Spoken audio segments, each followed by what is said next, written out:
Standard 7 Hindi subject तुम्हारे पाठ्य पुस्तक में से अभी एक लास्ट पोएम है। यहाँ पे पोर्शन ख़त्म हो जाएगा हिंदी का। 8th पोएम है हम चलते सीना तान के। ये पोएम लिखी है डॉक्टर हरिवंश राय बच्चन ने। बच्चों, आपको पता होगा डॉक्टर हरिवंश राय बच्चन ये हमारे पॉपुलर फिल्म इंडस्ट्री के महानायक अमिताभ बच्चन जी के पिताजी हैं, जिनकी बहुत सारी रचनाएं प्रसिद्ध है, जैसे कि मधुशाला, मधुकलम, बहुत अच्छी रचनाएं उन्होंने लिखी है। तो उसी में से एक देखो, हम चलते सीना तान के। ये रचना, ये कविता हमको आज सीखनी है। ये कविता है हमारे सोल्जर्स लोगों के ऊपर, हमारे मतलब युद्ध में जो हमारे फौजी भाई सैनिक जो काम करते हैं उनके बारे में ये पोएम है। तो चलो। धर्म अलग हो, जाति अलग हो, वर्ण अलग हो, भाषाएं, मतलब चाहे हमारा धर्म अलग है, जाति अलग है, हम अलग अलग वर्ण के हैं, हम अलग अलग भाषाएं बोलते हैं, पर्वत सागर तट वन मरुस्थल मैदानों से हम आए। मतलब जब सैनिक बनते हैं तो कोई ख़ास एक ही धर्म के या एक ही जाति के लोग नहीं होते वहाँ पे।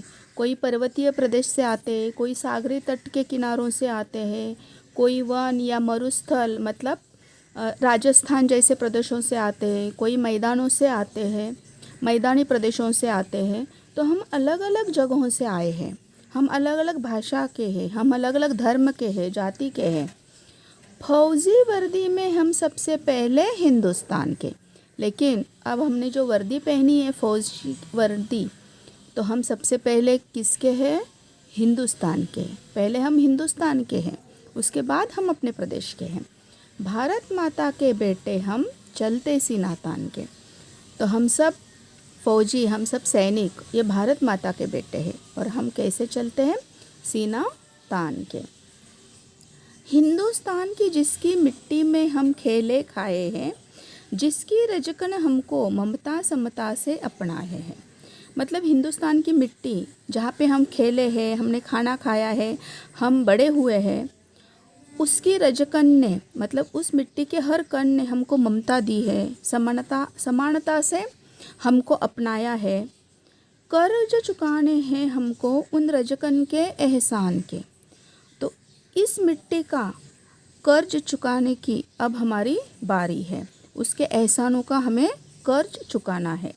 तो हम भारत माता के बेटे हैं, हम सीना तान के चलते हैं। जिसकी पूजा में सदियों से श्रम के फूल चढ़ाए हैं, जिसकी रक्षा में पुरखों ने अगणित शीश कटाए हैं। मतलब जिस भारत माता के पूजा करते वक्त हमने किसके फूल चढ़ाए? हमारे श्रम के, हमारे मेहनत के। सदियों से हमने अपने मेहनत के फूल हमने भारत माता के चरणों में चढ़ाए हैं।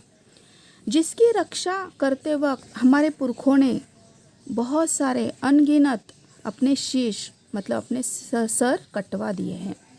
हम रखवाले पौरुष वाले उसके गौरव गान के, और हम सैनिक उसी हिंदुस्तान के, उसी भारत माता के सम्मान के रखवाले हैं। भारत माता के बेटे हम चलते सीना तान के। हम गिर जाए किंतु न गिरने देंगे देश निशान को। अभी देश निशान यानी हमारा तिरंगा। हम मिट जाए किंतु न मिटने देंगे हिंदुस्तान को। मतलब हम युद्ध करते वक्त भले गिर जाए, लेकिन हम अपना तिरंगा कभी गिरने नहीं देंगे। हम मिट जाएंगे, हम अपने प्राणों को त्याग देंगे, हम अपने प्राणों का बलिदान कर देंगे, लेकिन हम कभी भी हिंदुस्तान को मिटने नहीं देंगे। हम सबसे आगे रहते अवसर पर बलिदान के। मतलब जब बलिदान की बारी आती है, प्राणों को त्यागने की बारी आती है, तो हम सैनिक सबसे आगे रहते हैं। भारत माता के बेटे हम चलते सीना तान के। जो वीरत्व विवेक समर में हम सैनिक दिखलाएंगे। समर यानी युद्ध। तो युद्ध में हम जो वीरता दिखाने वाले हैं, जो विवेक दिखाने वाले हैं, हम सैनिक बहुत सारा पराक्रम करते हैं, विवेकता से हम अपना काम करते हैं, उसकी गाथाएं भारत के गांव नगर घर गाएंगे।